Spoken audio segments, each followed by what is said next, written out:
Għal kontrarju ta' dak li għamlet il-pulizija fil-konfront ta' 3 pulizija u bouncer ieħor, l-istess pulizija misser tressaq lil Godwin Sherry b'akkużi ta' stupru.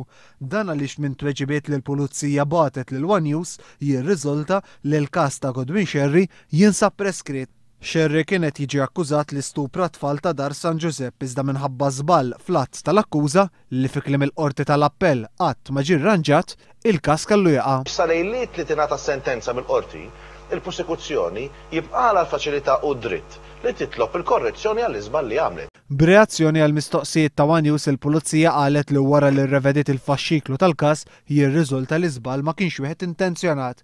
Mistoqsija jekk ser jittieħdu passi kontra min għamel dan l-iżball, il-pulizija qalet lil One News li ma jistax jittieħdu l-ebda passi dixxiplinari għaliex l-ispettur investigattiv u l-prosekutur huma rtirati. Għal kontrarju, l-korp mistenni jibda jinvestiga lill-ispettur li ħasbal fl-akkuża ta' 3 pulizija u l-bouncer. Liema investigazzjoni interna, l-editorjal tal-ġurnal The Times qal li mhix biżżejjed biex terġa' tirbaħ lura l-fiduċja tan-nies fl-infurzar tal-liġi.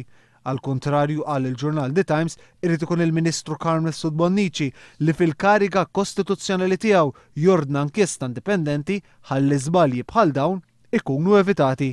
F'dan l-isfond fuq breakfast Dr. Jose Herrera u Dr. Stefano Filletti appellaw biex isiru l-bidliet meħtieġa fl-interess tal-amministrazzjoni tal-ġustizzja. Għandna bżonn, u dina jina ngħiduha u għalhekk hemm mozzjoni fil-Parlament ukoll illi l-kodiċi penali tagħna